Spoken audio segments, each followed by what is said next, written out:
Good morning, guys. My name is Amrit Patnaik, and I'm your lecturer for this paper, Introduction to Communication and Journalism. This course, this paper rather, is a 5 credit course, and then there are multiple things that this paper is going to offer you throughout the semester. We have focused lectures, we have readings, we have screenings, group discussions, and assignments, which you will be submitting from time to time. Let's get started. This paper is basically it offers you an overview of what communication and journalism is all about. Okay, it's an introductory paper, a foundational paper, as a lot of people or a lot of lecturers would like to call it. What it does, it creates a platform for you to acquaint yourself with different kind of theories and helps you eventually to understand the language of communication. Okay, there are two things largely to focus about. One is why we communicate and how we communicate. Okay, so why we communicate is going to focus on the theories, various kind of theories, models that you would be introduced from time to time, and then why we communicate would be the tools and the skills that are required or that will enable you over a period of time to understand and engage with other people and with various kind of isms that you are going to study eventually. Okay, so communication. What does communication mean? There are various kind of definitions that you would come across in books, in cinema, in music, in different kind of exposures that you would have. Okay, first is let's see how communication is defined through the point of view of what the word means. Okay, communication is divided or rather derived from two words. Okay, there are two Latin words. One is communis, another is communicare. Communis is a noun in Latin, and communicare is a verb in Latin, which loosely translates to make common. Okay, so what is so interesting about this is to engage from the point of view, from the perspective of commonality.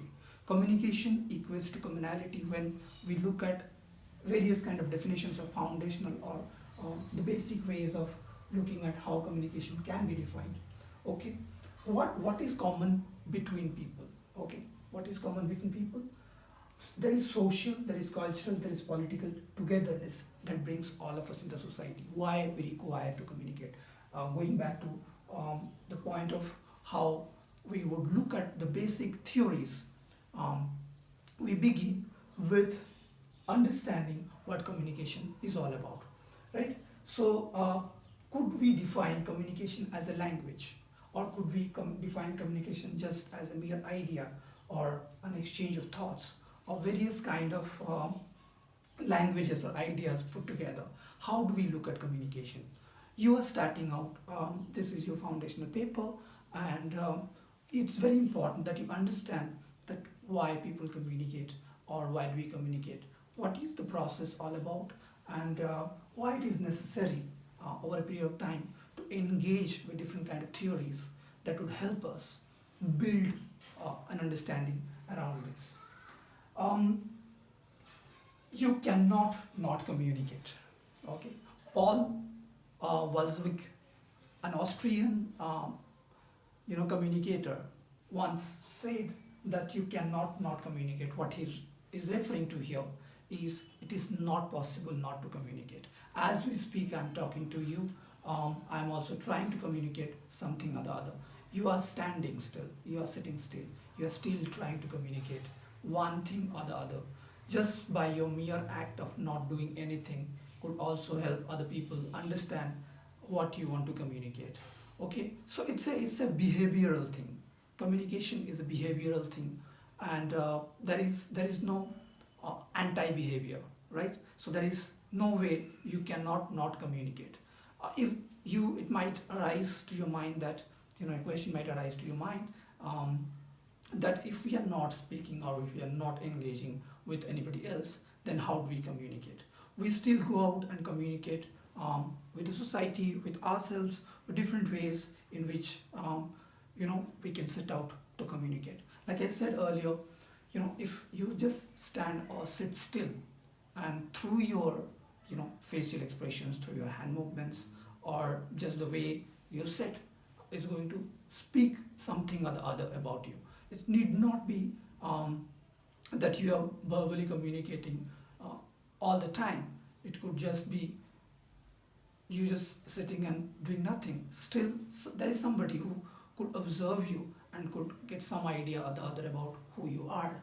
Your clothes reveal a lot about you. The way you talk, reveals a lot about you. So you need not just speak and communicate or write and communicate as for the popular understanding, because as and when you're born into this world, the very first time you do any kind of a gesture or a movement, it could be a smile, it could be crying for food because you're hungry, you are still trying to communicate some ideas or the other. It could be to your parents, it could be anybody, it could be the nurse. So right from the time when we are born till we die, we keep on engaging in different kinds of communication, irrespective of whether we are willing to communicate or not willing to communicate. We still communicate something or the other.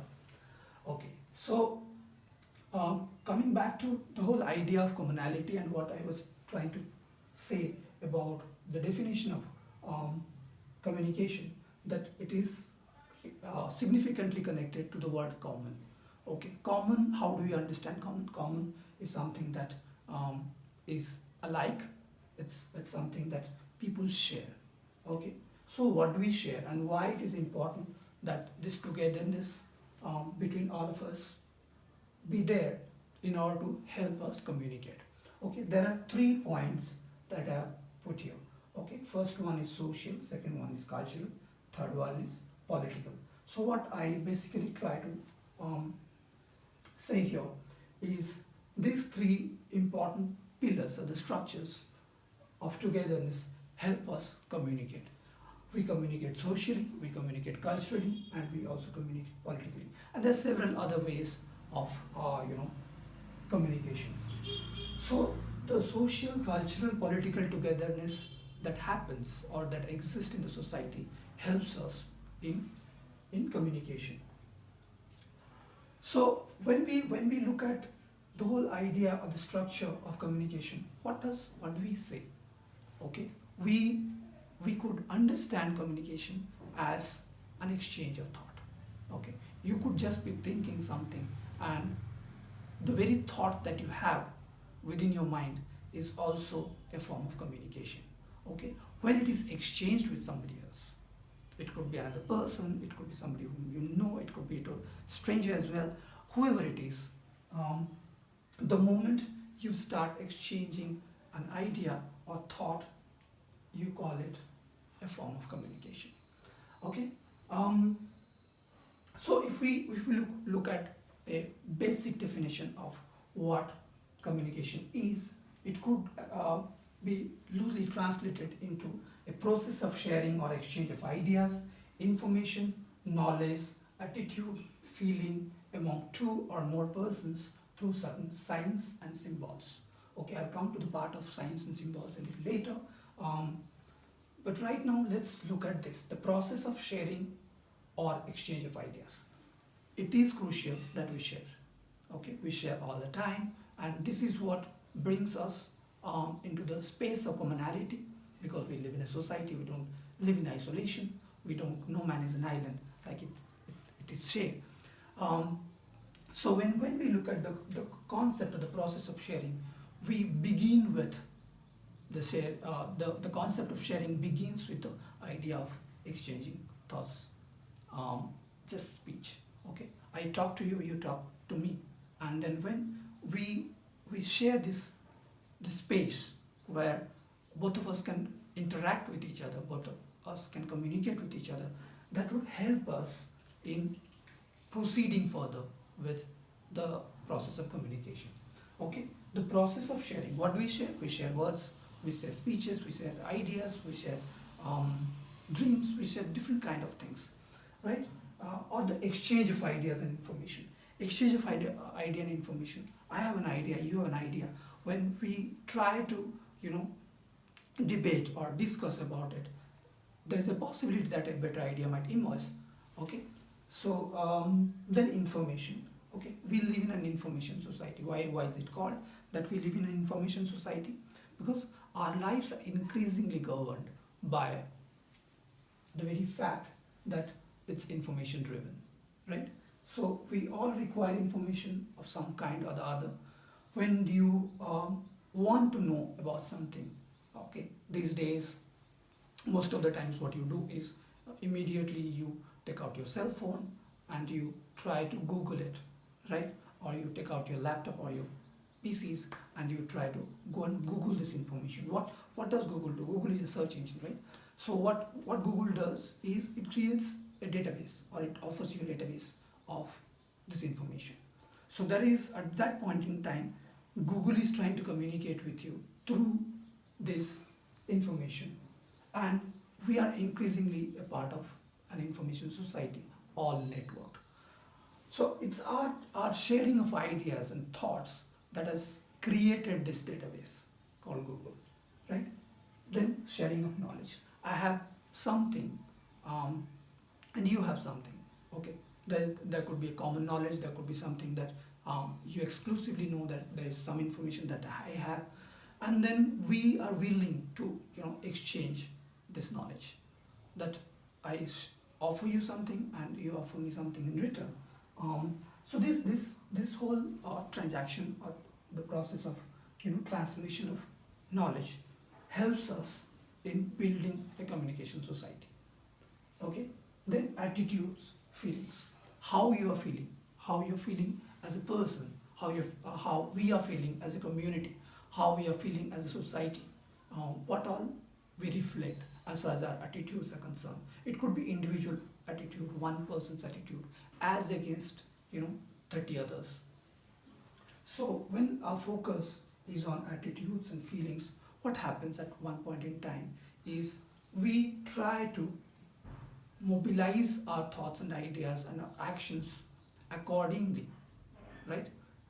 Based on our individual capacity or based on the requirements of the community or the society, we try to frame ourselves within a set of attitudes which are which goes on which is eventually called as a code of conduct. Okay, so the fact that everybody wears a same set of clothes to school, what we call as uniform, this is also an idea to communicate that all of us who are in school, all the kids, all the students who are wearing the same set of clothes are a part of a particular education institution, and they have their own set of uniforms. So this very idea that there is a commonness in this, that we communicate that I am the student of, let's say, Ovaladi Public School, or any school for that matter. Okay, then the feelings. Okay, what you're feeling. Many times we try to define feelings as something that are our ideas inside our heart and mind, and then we many times try to communicate out to people, or many times we keep it to ourselves, whatever it may be. The very fact that you are feeling something means there is some idea or the other that is playing up in your mind. Your feelings undergo different kind of changes. You are in a bad mood, you are in a good mood. The very fact that you go through a gamut of emotions, right? You go through a gamut of emotions, describe or define or reflect upon your feelings.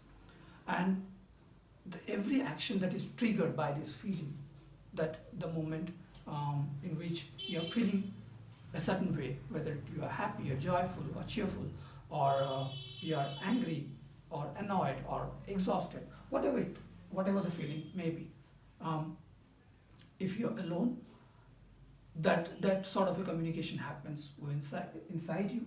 The moment you step out, or there is another person who is in the vicinity or who is watching you or observing you, can get an idea that you are happy or cheerful or joyful, or you're exhausted or angry, and there is always a causality or a reason behind this. So the very fact that you have a certain feeling which is extremely personal and which is yours, is without speaking to someone, just through bodily gestures, just through bodily movements, or just through your face, you know, facial expression, you are still trying to communicate something or the other to the other person, whoever is there with you. Okay, that's why, um, if you look at, to give you an example, if you look at the various emojicons that are there, emoticons that are there, that you say the emojis, we use different emojis for, to express different kind of things. So why do we do so? Try and understand that there is a logic behind putting different kind of emojis. So the fact that you're happy and or you're elated or you're confused, and there's several set of emotions, and each is represented by a certain feeling, right? So through this one particular emoticon, you are trying to say something. You want to say thank you. You don't want to text saying that I want to thank the person. You just fold your hands. That's the emoticon that is there, which means the other person gets an idea that you are thankful or grateful to that person, right? All right. So, among two or more persons through certain signs and symbols. So let's read it out once again. Communication is the process of sharing or exchange of ideas, information, knowledge, attitude, feelings among two or more persons through certain signs and symbols. Okay, why is it crucial that communication happen with one or more than one people? Okay, we can say that communication can also happen within ourselves. Then why is it so that we have to call communication, or define communication as a process of sharing among two or more people? Okay, if you say that, there is self-communication, that's also not wrong. But the moment we try to define communication, go back to this very early definition of what we discussed about the whole idea of communicare and communis. Okay, bringing in some sort of commonality. Okay, if there are two people, there could be something that they can talk about, provided they understand each other's language, right? That's why I put that the primary thing is understanding. If I don't follow what you say in the language that you're talking about, there is a loss of communication. I can still try to communicate, through my hands, or through my face, or by showing different kind of signs. I can do so, but largely the focus is on written and verbal communication or oral communication. So language plays a very significant role. Language helps us develop a perception around that set of communication, right? We understand something and we misunderstand something. The line between understanding and misunderstanding is intricately linked with the idea that we are being able to communicate or we are not being able to communicate, and why language has to play a significant role. Because it is a language which is common between both of us, or there is a common understanding that both of us are going to interact or engage in the same language, that communication is possible. Ideas, exchange of thoughts, right? There is the very fact that I am right now lecturing from home. I am giving this introductory session to you from home because of a COVID-19 situation. This session would have been very much done in the college, right? Using a blackboard with all of you in the classroom setup. But the fact that we are all stuck at home, and then there are things which are not moving as usual, it's not business as usual, as all of us know. And because the whole idea of teaching should not stop, I am doing this work from home. So it's an idea. It starts with an idea that, okay, let me just put this setup and start engaging or interacting with you so that this lecture be recorded and be there which is beneficial for you, that you can from at your own pace from your own systems can listen to or make notes or engage or understand whatever you want to, right? So the very idea that there is an exchange of thoughts that happens. Somebody thought that this could be done from home, right?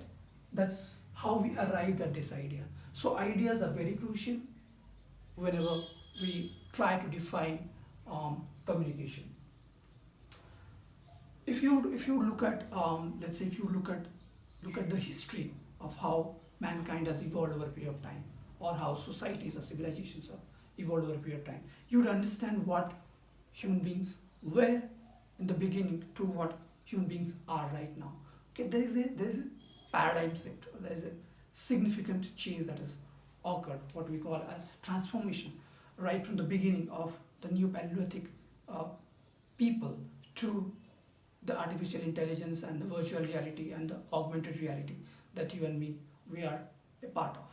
So if you look at the timeline of human history and civilization, how civilizations has evolved, understand the one thing that has been constant and which plays a very facilitating role in terms of the emergence and the evolution of society is the idea to communicate.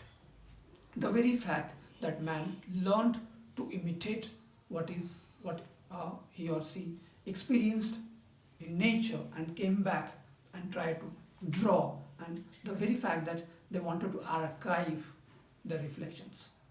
Okay, I'm referring to the cave paintings. So from cave paintings to the idea that okay, we have to frame a society, and within that society a lot of people are going to stay, so we need to go beyond of bodily gestures and develop a language through which all of us, this 5 people, 10 people, let's say hypothetical speaking, let's say 5 member or 10 member society or a 20 member society in any remotest part of the world in the most earliest time would have come together, and they would have decided that okay, let's work on something where it would be helpful or easier for us to navigate through, right? To navigate through our daily livings.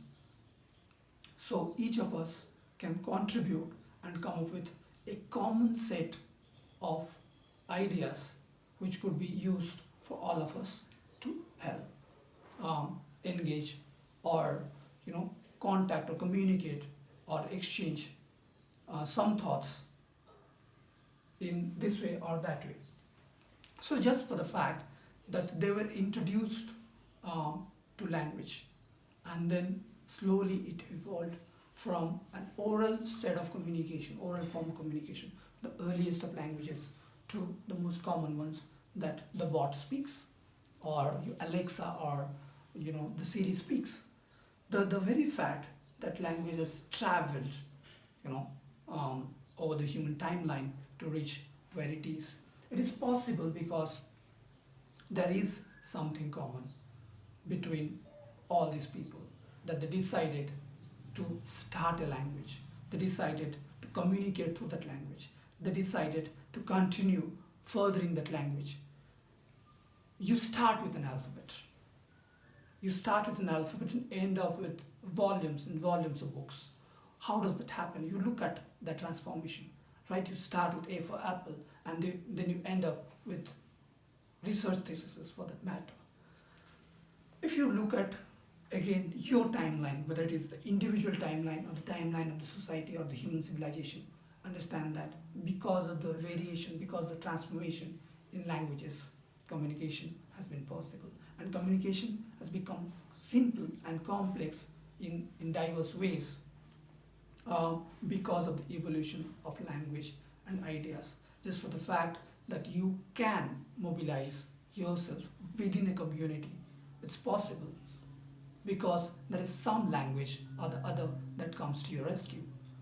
The fact that you have to operate within a human society, right? The fact that you have to operate within a human society is possible because we hold on to this common language, we hold on to our ideas to communicate. If we do not hold on to our ideas to communicate, we would not be able to function in the society. If you look at how society has evolved. It is possible because society is dependent on language. Society is dependent on this group of people who would come together to celebrate linguistic togetherness. The fact that we share this common ground on the basis of language. Our perception, our level of understanding might vary, but this set of ideas, let's say this set of 10 ideas, which would be a foundation for or a foundational framework for a language, remains the same. So A for apple means A for apple, right? So everybody across the world understands that A for apple, and apple, when we say apple, apple creates a visual image inside our mind. So the moment you start framing, letters and then move on to words and sentences and paragraphs, the gradual evolution in the timeline, what are we trying to do? We are trying to communicate with one person or the other verbally or through the written language. And the whole idea that there is a social commonness or social commonality between all of us, or a cultural commonality between all of us, or a political commonality between all of us is possible because people came together to communicate those things. So if we look at the basic idea of why it is crucial to bring in the idea of language, bring in thoughts, and bring in multiple ways in which information can be exchanged and knowledge sharing can happen. This is where communication lies. Okay, why two or more people are required? Two or more people help in building a society. When we talk about commonness, we can't look into ourselves alone and say that, okay, this is common between my left hand and my right hand, and then both of them are trying to communicate. We need another person, okay, for which two or more people need to engage with themselves. That's how the process of sharing or exchange of ideas can smoothly or fluidly happen, provided it is perception based, provided that you guys have at the beginning decided that, okay, this is the language we're going to speak in, this is the space where we're going to meet. So it could be anything, but then you require more people ideally to do so. Then focus on this part of through certain signs and symbols. So there is a study, right? So study of signs and symbols called semiotics, and then we'll get into that much later when we discuss about semiotics later in this paper. But for now, when we look at why it is crucial, the signs and symbols are also interesting. Signs and symbols are the first, let's say, the first set of ideas that are required in order to develop the language. Okay, the fact that this means something, or this means something, or this means something. Okay, I showed three symbols. This could be representative of L, or half a frame. The fact that if I'm giving a thumbs up symbol means it's all right, or it's good, all right. And if I'm trying to do this, means I'm probably asking for a lift. Okay, so the fact that we use these symbols or gestures over a period of time to denote something, right? The fact that on a traffic signal there are three different colors. There is orange, there is red, and there is green, and each color is representative of a particular sign. It's symbolic of something. It's trying to tell you something. So when you see you see the red color light on the road, you stop, right? You stop because over a period of time, this is denoted that we need to stop when we see a red signal. So that's a traffic rule or a policy which has emerged. What is he trying to say? The fact that there is a red color and you are on a bike and you see on the signal there is red color and you stop. So you automatically stop, right? So you stop because over a period of time, this process has been established, and just through an inanimate signal, so lamppost, the colors turning red to yellow to green, three different um, you know ideas are being communicated, that you need to stop, you need to be on the standby, and you need to move. Just for the fact that you could do these three things in the process is trying to communicate something or the other. It's trying to tell you that why communication is crucial. If there, imagine a situation, if there, it wouldn't have been possible to arrive at a common idea that let red be the color at the traffic signal, which would help people to understand that they need to stop. If red, there is no difference between red, if there wouldn't have been any difference between red, green, or yellow, imagine the chaos. Imagine people trying to, ram into each other. So the if you look around just yourself, everything is a part of the communicative world. Everything is being communicated either to you, or you are trying to communicate, or the plants, the street, the fact that streets are empty. The first phase of COVID-19, when the government declared a complete lockdown, the streets were empty. So empty streets communicate something, that there is a pandemic and the government has declared a lockdown, and as per the policies are concerned, we need to adhere and abide by the rules, and we need to stay back home for our own safety and the safety of other people who reside in this society or this community. So an empty inanimate road communicates this idea to you, that there are less number of people. The fact that government decided to set out a rule that people must wear masks, or people need to maintain what they called as 6 feet ki duri, or the 6 feet distance. It is to primarily address the concerns related to the pandemic. So everything that you see that is happening around you is a part of the communication world. And why it is crucial that we be aware? Because if we are conscious and aware as to what all can be communicated, the possibilities emerge. Okay, if man would have restricted himself back in the day to just looking for the conveniences, the basic conveniences of life, and would have been happy with that, we would have never reached this stage where you can just book a taxi and go through your phone. 20 years before or 30 years before, Ola or Uber was not a possibility, or Swiggy or Zomato was not a possibility. The fact that there is a platform which allows you to order food and conveniently at your home eat, or you have to travel from one place to another through a small device. You can book a cab, and a cab driver comes and takes you to the destination wherever you want to go. So this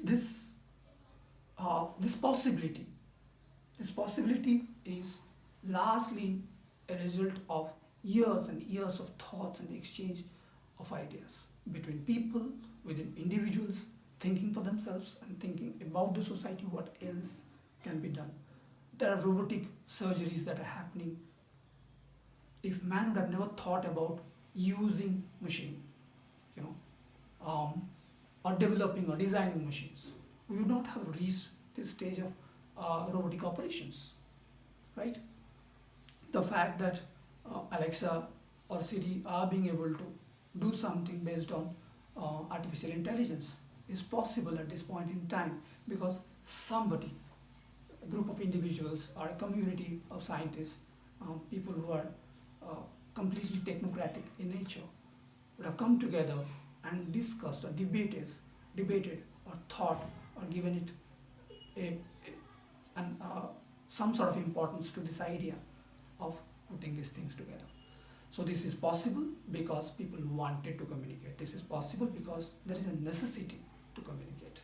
So over a period of time, if the society has reached where it has reached, it is because of the communication and the miscommunications. Why do I say that it's a possibility because of communication and miscommunication? Because miscommunication also takes place and it happens at the same platform. The question that can arise as to, if we look at the definition of communication, if everything is fine and there is a transformation process, so on and so forth, then why is it that we look at miscommunication and what miscommunication is? I am saying something you cannot understand. Okay, you are saying something I cannot understand. One particular country is saying something that the other country cannot understand. It's not necessarily a linguistic issue. Everybody speaks in English or in Hindi or Tamil or Malayalam or Chinese or Korean or Spanish or Italian. It's fine. So the basic fundamental aspect of exchanging ideas, the basic fundamental aspect of trying to tell something is done.